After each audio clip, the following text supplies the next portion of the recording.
Seguimos en esta cobertura en París, Francia, y con el noveno Foro Global de Ciudades Sostenibles. Nos acompaña en este momento el congresista de la República de Perú. Se trata de Américo Gonza. Gracias, congresista, por concedernos esta entrevista. Recientemente estuvo acá la presidenta de Perú, Dina Boluarte, vino a la Conferencia de los Océanos en un viaje en el cual también estaban otros jefes de Estado acá muy cerca a París, en Niza, con este tema que preocupa, el tema ambiental. Usted hoy está acá, congresista, y me gustaría preguntarle, bueno, ¿cuál es el balance? ¿Por qué viene a París a este foro? ¿Y qué está haciendo Perú en materia de sostenibilidad ambiental? Gracias. En primer lugar, saludar al señor Galo Limón y a todos los organizadores que han hecho posible este evento. Gracias por el reconocimiento de nombrarme como embajador de ciudades sostenibles en este noveno foro.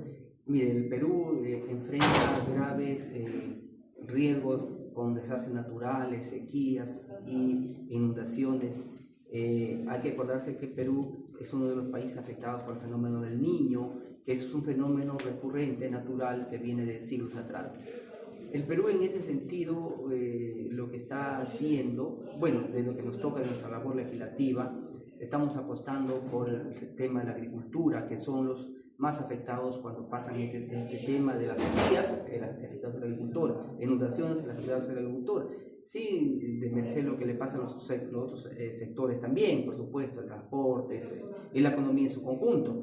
Nosotros venimos impulsando proyectos, por ejemplo, para que el agricultor tenga créditos a costo social, para que los programas que el Estado le da a los alumnos en las diferentes regiones del país le compren a la agricultura familiar y en general proponer el Ministerio de Ciencia y Tecnología. Ha habido intentos inclusive de algunos sectores del gobierno de hace años, ¿no?, de crear instituciones dedicadas a este propósito, pero están ahí. Pero finalmente creo que yo siempre llamo a la unidad de todos los peruanos, de todos los sectores de gobierno y políticos para sumarse en ese sentido.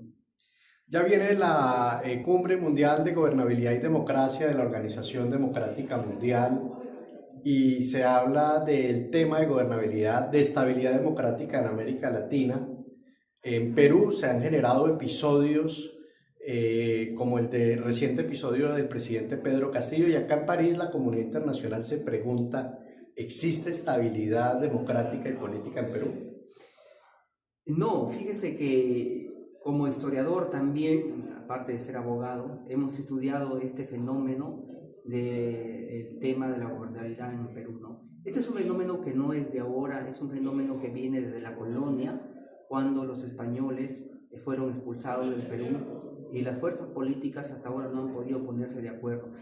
Hay que tener en cuenta que Lima y el Perú han sido la sede administrativa centralizada del colonialismo. El Perú sufre de un problema que es el centralismo absoluto para Lima y la gobernabilidad, que significa la falta de representación de los peruanos del Perú profundo, de las regiones. Entonces el descontento viene por ese lado, ¿no? Los recursos escasos, donde por ejemplo en el Perú las empresas que más ganan son las que no pagan impuestos, y se sostiene con los impuestos que pagan los ciudadanos que menor recurso, que menor ganan, ¿no? Entonces son temas estructurales, la desigualdad, el olvido de los pueblos, de las comunidades de los pueblos originarios, y la falta de tener una circunscripción electoral propia, y la concentración de los recursos en el gobierno central. Nosotros hemos aprobado hace poco el duplicar el Fondo Común, que es los recursos del Estado que se van a los gobiernos locales y regionales, ¿no? Entonces son desafíos que nos toca por delante enfrentar, y yo creo que lo vamos a hacer en conjunto, ¿no? Fíjese que en el caso mío, soy legislador elegido por el Perú Libre, el partido que ganó las elecciones, donde muchas de estas propuestas que habíamos hecho a la población en 2021, descentralizar el gobierno, los recursos, la renegociación de los contratos lesivos para el Estado peruano, ninguno de esos se puso en práctica. Primero por el presidente Castillo, que abandonó y renunció a Perú Libre, al partido que lo llevó al gobierno, y después cometió muchos errores con quienes él llamó para que gobierne, pero a ninguno de la línea de Perú Libre. Pero ahí podemos decir, congresista, que Dina Boluarte siguió con ese proyecto político de Pedro Castillo. ¿Y qué decir ante las denuncias de Amnistía Internacional de violación de derechos humanos en Perú por parte del gobierno de Dina Boluarte? Mire, redondeo la idea. Entonces, Pedro Castillo y Dina Boluarte renunciaron a Perú Libre. Si con Pedro Castillo estuvimos mal, con la señora Boluarte estuvimos peor, porque lo que el presidente Castillo abandonó, si bien es cierto, lo que prometió a la campaña a la población, no se echó para el lado del sector de la derecha, que es tradicional y la que no quiere cambios. La señora Dina Boluarte no solamente abandonó los ideales de Perú Libre, lo que le prometió a la población, sino que ella sí se echó para el lado de la derecha, del sector conservador, y ahí hemos visto pues que cuando vinieron las protestas justamente de la gente que creía que ellos votaron por un programa de gobierno y no se cumple. Entonces vinieron las propuestas y la represión vino de parte de los órganos de seguridad del Estado, comandado por la señora Boluarte, por supuesto. Congresista, hoy estamos acá en Perú, hablando de Perú, en París, en el corazón de París, en el marco de del noveno Foro Global de Ciudades Sostenibles, pero yo quiero ahora enfatizar esta pregunta para Colombia, donde también nos ven a través del tercer canal de Colombia. Hay un drama en el país terrible con este atentado al candidato a la presidencia de Colombia, Miguel Uribe Turbay, pero también desestabiliza absolutamente a la izquierda y pareciera que la criminaliza de una cuando sale Marco Rubio y dice eso fue la izquierda. Usted es un congresista de izquierda y no estamos hablando de la izquierda de Colombia, hablemos de la izquierda de América Latina. Estados Unidos ha criminalizado a la izquierda. ¿Y qué piensa usted del atentado de Miguel Uribe Turbay en Colombia?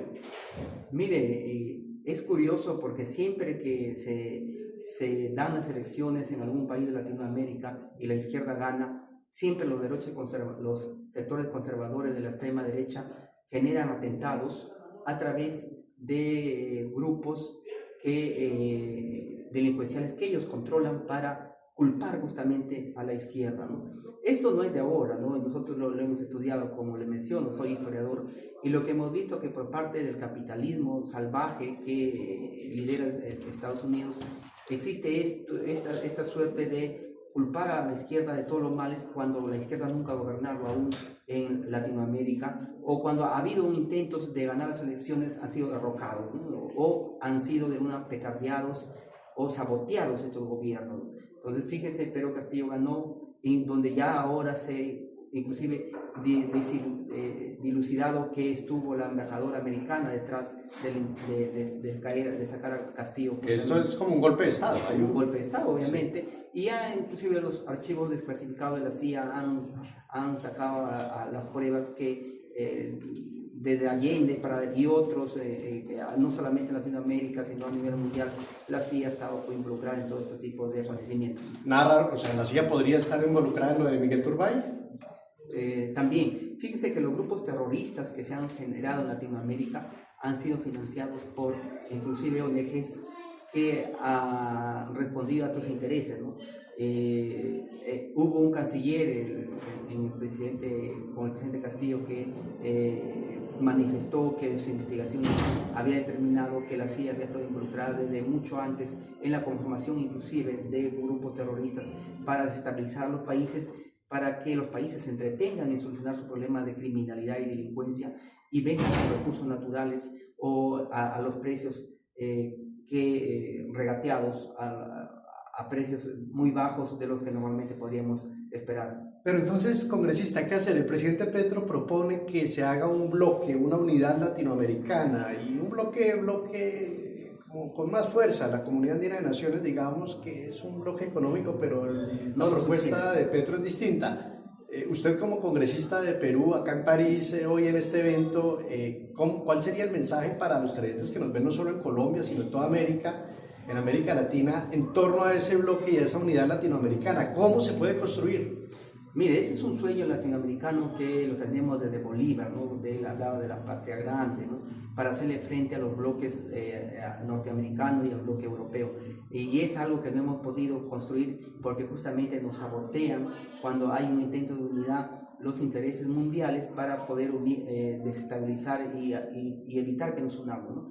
divide reinarás, lo que siempre ha pasado. Cuando han salido figuras emergentes en Latinoamérica que buscan esta unidad, siempre han infiltrado a sus agentes en algunos gobiernos para desacreditar y evitar esta unidad que de hace tiempo. Imagínense si nos uniéramos Latinoamérica, seríamos un bloque tan importante que podría hacerle frente o competir de igual a igual a grupos importantes como Norteamérica y la Unión Europea, ¿no? Justamente es el temor de quienes evitan este acercamiento entre los países latinoamericanos, ¿no? Fíjese que Europa, después de las guerras, Primera y la Segunda Guerra Mundial, donde murieron millones de personas, han podido ponerse de acuerdo, aún con sus diferencias en idiomas y toda la historia trágica que han vivido. Y Latinoamérica, que tenemos por lo general el mismo idioma, salvo Brasil, pero que están por ahí y no podemos ponernos de acuerdo, ¿no? Es algo que nos lleva a la reflexión.